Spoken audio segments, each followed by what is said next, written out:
तो देखो पिछली वीडियो में हमने तीन मेजर गैसेस पढ़ ली थी जो थी nitrogen 78.8%, oxygen 20.95% and argon 0.95%। They together make 99.96% of the atmosphere, है ना, वॉल्यूम ऑफ एटमॉस्फेयर। फिर हमें अब पढ़नी है माइनर गैसेस या फिर आप इन्हें वेरिएबल गैसेस भी कह सकते हैं क्योंकि ये वेरी करती हैं विद टाइम और स्पेस। हमने पिछली वीडियो में पढ़ चुके हैं ये सब permanent slash variable and major and minor gases, तो वो वीडियो भी आप देख लें, रिविजिट कर लें। अब स्टार्ट करते हैं हमारी variable gas number 1 which is carbon dioxide.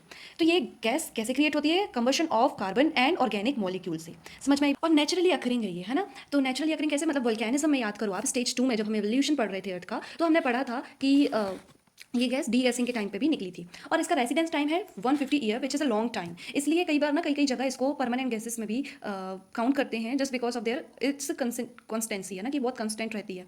चलो, absorb by plants during photosynthesis, ये हमें पता है प्लांट्स इसको फोटोसिंथेसिस के लिए यूज़ करते हैं, है ना। और अच्छा, plants, algae and photosynthetic bacteria, जो कि सारी प्रोसेस ये फोटोसिंथेसिस के करते हैं क्योंकि ये सब लोग तो ये कार्बन डाइऑक्साइड को क्या करते हैं, एब्जॉर्ब करते हैं, ठीक है। और हम लोग क्या करते हैं, रिलीज करते हैं। It acts as a blanket that prevents heat from escaping into space. This is called green house gas effect. अच्छा, ग्रीन हाउस गैस इफेक्ट दिखाने वाली ये सिर्फ एक लौती गैस नहीं है, बहुत सी अदर गैसेस है जो कि यही इफेक्ट दिखाती हैं। क्या होता है, देखो, अर्थ में रेडिएशन आते हैं जिनको हम इनकमिंग सोलर रेडिएशन, इंसोलेशन कहते हैं, ठीक है। इंसोलेशन जो है ये आते हैं हमारे शॉर्ट वेव लेंथ में। शॉर्ट वेव लेंथ मतलब ये जो वेव्स आती हैं, इलेक्ट्रोमैग्नेटिक रेडिएशन आती हैं, उनकी वेव्स लेंथ क्या होती है, शॉर्ट होती है, बिकॉज क्योंकि उनकी क्या रहती है, बहुत ज्यादा एनर्जेटिक रहती है, डायरेक्ट सोलर सन से आ रहे हैं वो, ठीक है। तो जब वो अर्थ में गिरते हैं तो अल्बीडो होता है, अभी हम हीट बजट में सब पढ़ेंगे, बस मैं आपको जनरल ओवरव्यू दे रही हूँ उसका। तो एल्बीडो के कारण हमारी जो अर्थ है वो इसको रिफ्लेक्ट बैक करती है, लेकिन रिफ्लेक्ट बैक जब हमारी अर्थ करती है तब उसको लॉन्ग वेव लेंथ के फॉर्म में करती है, लॉन्ग वेव इंफ्रारेड वेव के फॉर्म में करती है, रिफ्लेक्ट बैक, ठीक है। अब ये जो गैसेस प्रेजेंट है हमारे एटमॉस्फेयर में, ये शॉर्ट वेव लेंथ वाली सोलर रेडिएशन को कैप्चर नहीं कर पाती, बट लॉन्ग वेव वाली सोलर रेडिएशन को कैप्चर कर लेती है आसानी से। और कैप्चर कर लेती हैं तो ये जो गैस, मतलब ये जो आपके इलेक्ट्रोमैग्नेटिक रेडिएशन, ये जो एब्जॉर्व किए हैं, जिसमें कि आपका विजिबल लाइट आएगा मेनली, और आपका मतलब अदर जितने भी स्पेक्ट्रम अभी हम पूरा पढ़ेंगे, ठीक है। तो ये सब क्या देते हैं, ये सब हीट करते हैं, है ना। एनर्जी है, क्या करेगी, हीट करेगी, तो इसके थ्रू हमारा जो टेम्परेचर है बना रहता है ना। तो मेनली जो आपको अब आपको एक इंप्लीकेशन निकालना चाहिए इस बात से कि जो हमने मेजर गैसेस पढ़ी 99.96, उनका तो कोई काम नहीं आया हमारे अर्थ के टेम्परेचर मेंटेन करने में, कि आया नहीं आया, है ना। काम कौन सी आ रही है, ये वेरिएबल या फिर ये माइनर गैसेस काम आ रही है आपके अर्थ के टेम्परेचर को मेंटेन करने में। इसलिए आपको अगर याद होगा तो हमने पिछली वीडियो में पढ़ा था कि they are very important for weather phenomenons, है ना, क्लाइमेटिक फिनोमिनन्स एटसेट्रा, क्योंकि यही सब क्या कर रही हैं, यही सब टेम्परेचर मेंटेन कर रही हैं। देखो, टेम्परेचर की वजह से तो ये जितने भी वेदर टर्बुलेंसेस हैं ये सब होते हैं। कैसे, एक जगह हाई टेम्परेचर हो गया, है ना, तो वहां की एयर एक्सपेंड कर गई तो क्या बन गया, लो प्रेशर बन गया, हाई प्रेशर से लो प्रेशर, और यही सारी चीज़ें, विंड्स वहां चलेंगी, फिर पानी वहां जाएगा, क्लाउड्स वहां जाएंगे, तो ये सारी चीज़ें इसी से होते हैं ना। मतलब माइनर गैसेस का रोल जो है बहुत बड़ा होता है, आप समझ लें। भले ही वो माइनर है क्योंकि उनका अमाउंट कम है, लेकिन इनका रोल बहुत बड़ा है, समझ में आई बात। तो ग्रीन हाउस गैस इफेक्ट वाली बहुत सारी गैसेस है, अभी हम आगे पढ़ेंगे उसको भी। It absorbs some of the terrestrial infrared radiation and reflect some of it towards the surface of the earth. तो ये कुछ एब्जॉर्व करती हैं, कुछ सरफेस की तरफ भेजती हैं और कुछ वापस भेज देती हैं, ठीक है। इनकमिंग सन एनर्जी, अब देखो ये सब वही लिखा है जो मैंने अभी आपको पढ़ के सुनाया। तो अगर आपको कोई भी डाउट है तो आप कमेंट सेक्शन में पूछेंगे। We are not going to waste our time reading this out, okay. It is very important, जिसमें लिखा है transparent to incoming solar radiation, कि ये incoming solar radiation that is insolation के लिए ट्रांसपेरेंट है, but they are opaque to outgoing terrestrial radiation, है ना। जो आउटगोइंग टेरेस्ट्रियल रेडिएशन है इससे ये ओपेक है, ओपेक मतलब उसको ब्लॉक कर लेती हैं, ठीक है। अच्छा, रीसेंट कंसर्न अगर ये आप लाइन पेपर में लिख के आ जाएंगे तो आपको अच्छे खासे नंबर मिल सकते हैं यूनिवर्सिटी लेवल में। अच्छा, एक वीडियो हम लास्ट में लाएंगे इसके, जब हम देखेंगे इससे रिलेटेड करंट अफेयर्स और इससे रिलेटेड कुछ क्वेश्चंस जिसको आपको लिखना है ना, इस टॉपिक से related for mains GS1 point of view, ठीक है। तो रीसेंट कंसर्न क्या है इसका, when the volume of gases remain constant in the atmosphere the volume of the CO2 has been rising, ये हमें पता है, ड्यू टू व्हाट, है ना, किसकी वजह से, एंथ्रोपोजेनिक एक्टिविटीज की वजह से। In the past few decades mainly because of the burning of fossil fuels, deforestation etcetera, these all are anthropogenic activities, मतलब ह्यूमन एक्टिविटीज। ये सब कौन कर रहा है, ह्यूमन से तो कर रहा है। डिफॉरेस्टेशन नहीं तो कोई जंगल में शेर थोड़ी ना लेके जा रहा है, कोई कुल्हाड़ी की पेड़ काटना है मुझे, नहीं ऐसा, है ना। तो the rising volume of CO2 is the main reason for global warming, कि CO2 बढ़ रहा है, CO2 बढ़ रही है। तो अभी अच्छा, हम लास्ट में बहुत ही अच्छा एक इनका कॉज एंड इफेक्ट देखेंगे तो आपको सबको पता चल जाएगा, ठीक है। तो अभी आप पढ़ ले बस लें कि CO2 राइज कर रहा है, ग्रीन हाउस गैस बढ़ रहा है, इफेक्ट बढ़ रहा है, ग्रीन हाउस गैस इफेक्ट बढ़ रहा है तो अर्थ ज्यादा हीट अप हो रही है तो ग्लोबल वार्मिंग हो रही है, ग्लोबल वार्मिंग हो रही है तो क्लाइमेट चेंज हो रहा है। अभी हम लास्ट में सब पढ़ने वाले हैं। अच्छा, ये फैक्ट और फिगर का पॉइंट है, its volume has increase by over 35% in last 300 years. Last 300 years में ऐसा क्या हुआ, इंडस्ट्रियलाइजेशन, पहले आपने कोल थर्मल पावर वगैरह का किया, और जैसे जैसे इंडस्ट्रियलाइजेशन ग्रोथ वगैरह आप डेवलपमेंट करने लगी, नॉट सस्टेनेबल, अनसस्टेनेबली कहना चाहिए आपको, ठीक है। तो इससे आपने क्या बढ़ा दिया, अपना ग्रीन हाउस गैस का एमिशन बढ़ा दिया, जिससे कि ग्लोबल वार्मिंग और क्लाइमेट चेंज इसके कॉन्सिक्वेंसेस हैं, आप पॉजिटिव कॉन्सिक्वेंसेस नहीं कह सकते इसको वैसे, ठीक है। तो this has contributed to global warming over the last 100 years, ठीक है। तो ये हो गया हमारा कार्बन डाइऑक्साइड का। अब हम पढ़ेंगे वाटर वेपर के बारे में। अब वाटर वेपर क्या होता है, वाटर जब एग्जिस्ट करेगा आपके गैसियस फॉर्म में तो इसे हम कहेंगे वाटर वेपर, ठीक है। It is visible in the atmosphere in the form of clouds, ये जो क्लाउड्स हैं और जो प्रेसिपिटेशन हो रहा है ये किस वजह से हो रहा है, पानी ऊपर जा कैसे रहा है, वाटर वेपर। पानी जो है आपका भाप बन के ऊपर उड़ता है, और भाप बन के ऊपर उड़ता है, फिर कंडेंसेशन होता है, ठीक है, एवापोरेशन, देन एवापोरेशन और ट्रांसपीरेशन के थ्रू पानी ऊपर पहुंचता है, कंडेंसेशन होता है, और फिर प्रेसिपिटेशन के थ्रू वापस नीचे आता है। और इसी साइकिल को हम कहते हैं वाटर साइकिल और हाइड्रोस्फीयर साइकिल, जो कि हमारे टॉपिक में है। तो stay tune for that video also. तो प्रमोशन बंद करते हैं और पढ़ते हैं, ठीक है। It is abundantly found over warm moist surface areas such as tropical oceans. अच्छा, ऐसा क्यों? ट्रॉपिकल ओशियंस में, ओशियंस मतलब पानी, वाटर बॉडी है। ट्रॉपिकल एरियाज में क्यों? ट्रॉपिकल एरियाज मतलब ट्रॉपिक ऑफ कैंसर से लेकर ट्रॉपिक ऑफ कैप्रिकॉन के बीच जितना एरिया 23.5 डिग्री नॉर्थ से 23.5 डिग्री साउथ तक। इसमें ऐसा क्या होता है, देखो इसमें हमने आगे पढ़ना है कि देखो ये एरिया ऐसा होता है जहाँ पे sun rays throughout the year maintain रहता है, पूरे साल सन रेज इस एरिया में पड़ती ही पड़ती हैं, अनलाइक पोलर रीजन्स और हाई लैटिट्यूड रीजन्स, चाहे नॉर्थ की बात कर लें आप चाहे साउथ की। तो इससे क्या होता है कि ये एरिया कंपैरेटिवली गर्म होता है। गर्म होता है तो एवापोरेशन प्लस ट्रांसपीरेशन, दोनों ही प्रोसेस जिसमें पानी उड़ रहा है भाप बनके लिक्विड से स्टेट चेंज हो रही है गैसियस फॉर्म में, तो ये ज़्यादा होगा, अब ज़्यादा होगा, प्लस वाटर बॉडी जो कि ओशियन है वहाँ पे और ज़्यादा होगा क्योंकि वहाँ पानी ज़्यादा अवेलेबल होगा। तो इसलिए ये जो वाटर वेपर का कंसंट्रेशन है आपको ट्रॉपिकल ओशियंस में ज़्यादा मिलेगा, और अगर ओशियंस की बात ना करें, लैंड फॉर्म्स की बात करें, तो भी ट्रॉपिकल एरियाज में ज़्यादा मिलेगा, ठीक है। तो the water vapour content in the air can vary from 0.2% to 4% in hot and wet regions. 0.2% मतलब 2% से भी जितना हो सकता है ड्राई रीजन्स में, ड्राई रीजन्स जैसे कि कोल्ड डेजर्ट रीजन्स में, और 4% तक की भी हो सकता है। 100% का 4% मतलब इट इज़ वेरी लार्ज कहना चाहिए आपको वॉल्यूम में इन ट्रॉपिकल और वेट रीजन। समझ में आई आपको बात? मतलब 0.2 से 4% तक ही वेरी कर रहा है। दैट इज वाई हमने पिछली वीडियो में पढ़ा था कि साइंटिस्ट ड्राई एटमॉस्फेयर का कंसेप्ट लाते हैं, ठीक है। अभी मैं आपको ये भी समझा दूंगी, पहले आप वाटर वेपर का पूरा समझ लें, ठीक है।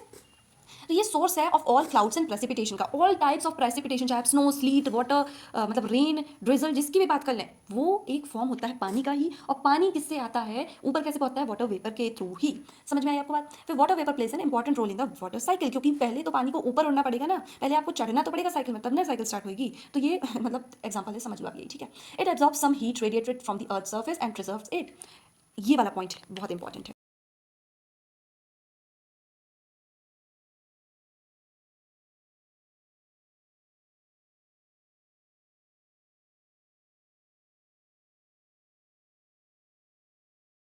इसको क्योंकि हम लोग जनरली भूल जाते हैं, जो अर्थ रेडिएट करती है हीट को, है ना, तो ये वाटर वेपर जो है उसको प्रिजर्व कर लेते हैं, एब्सॉर्ब करते हैं, प्लस प्रिजर्व करके रखते हैं, जिसकी वजह से अर्थ बहुत ज़्यादा गर्म या बहुत ज़्यादा ठंडी नहीं होती है, ठीक है। It plays a vital role in number of cooling and warming processes in the atmosphere. For example, condensation is a warming process and evaporation is a cooling process. अब मैं आपको बताती हूँ कैसे।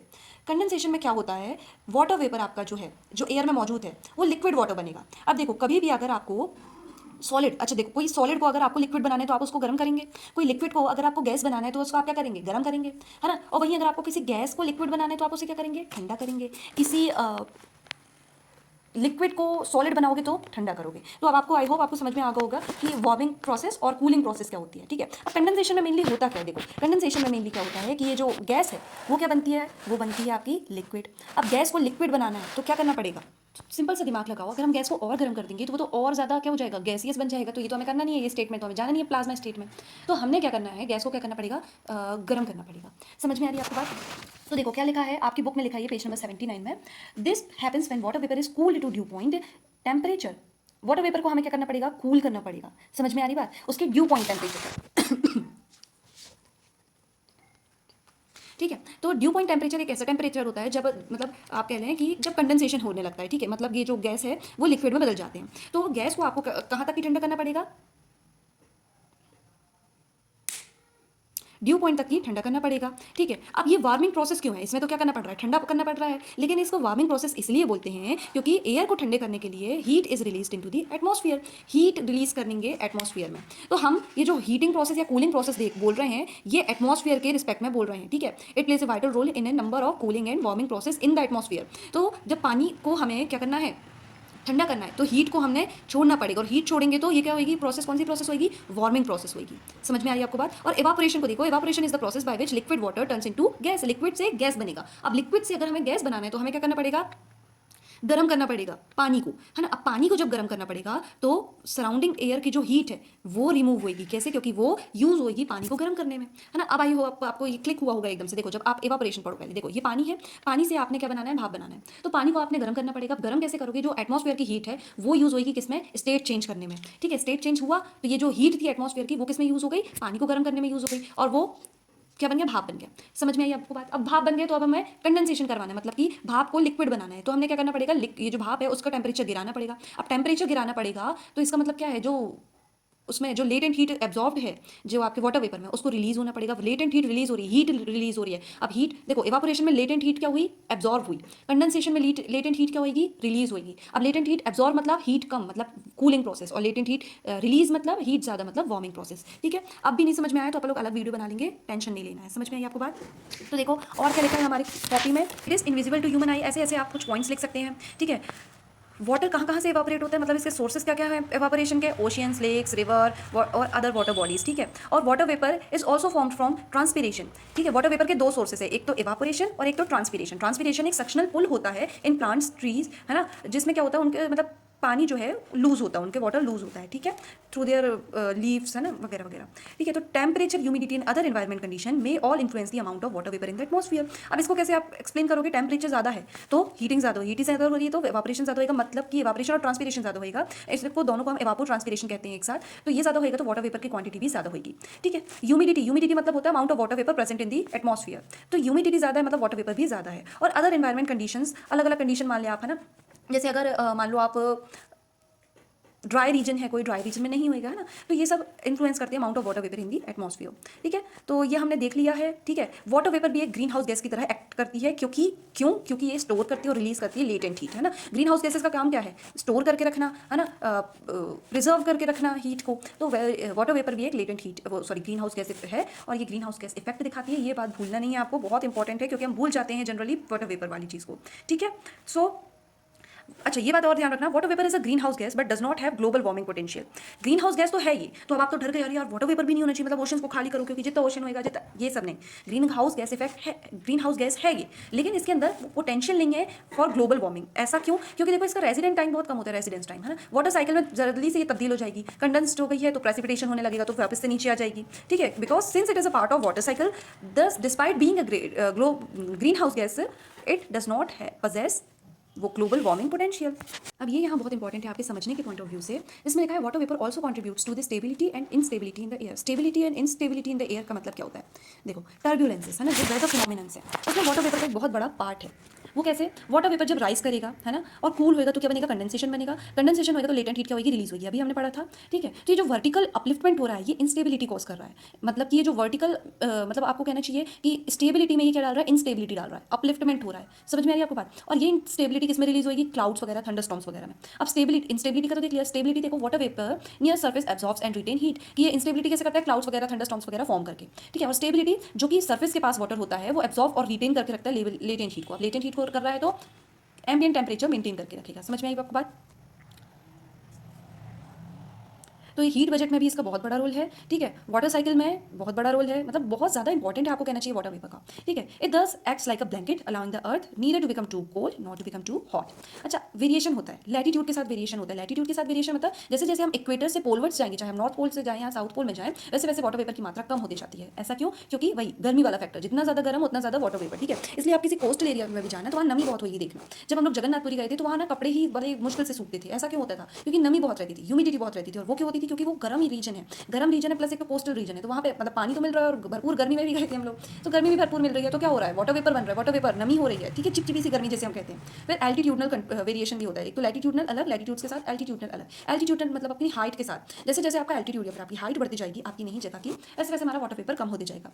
ये क्यों हो रहा है? ग्रेविटी की वजह से हो रहा है ना, क्योंकि ग्रेविटी, वाटर वेपर जनरली जो होता है ये हैवी होता है। ठीक है, अब हैवी होता है मतलब गैस होती है, ऐसे हैवी होती है, और ये डेंसिटी इसकी सबसे ज़्यादा क्या होगी, नियर सरफेस होगी, तो उसी से आप समझ लें डेंसिटी की वजह से होता है ऐसा। और सीजनल चेंजेस भी, सीजनल वेरिएशन भी होते हैं। समर में गर्मी ज़्यादा होगी, वाटर वेपर ज़्यादा, विंटर में गर्मी कम, वाटर वेपर कम। ठीक है, इसलिए विंटर में आप देखो ड्राई रीजन हो जाता है, ड्राई हो जाती है हवा भी, इसलिए हमें मॉइस्चराइजर लगाया जाता है, मॉइस्चराइजर लगाना पड़ता है। तो ये सब ज्योग्राफी से आप लिंक करके पढ़ोगे तो आपको बहुत मजा आएगा। और अभी हमने देखो दो केसेस की बात करी, वीडियो बहुत ज़्यादा बड़ा बन गया तो अभी मैं यहाँ बंद कर रही हूँ। दो केसेस कौन सी, कार्बन डाइऑक्साइड और वाटर वेपर की हमने बात करी। अगली वीडियो में आई होप ये कंपोजिशन वाला पार्ट खत्म होगा और हम स्ट्रक्चर में जा पाएंगे। Till then take care, bye bye.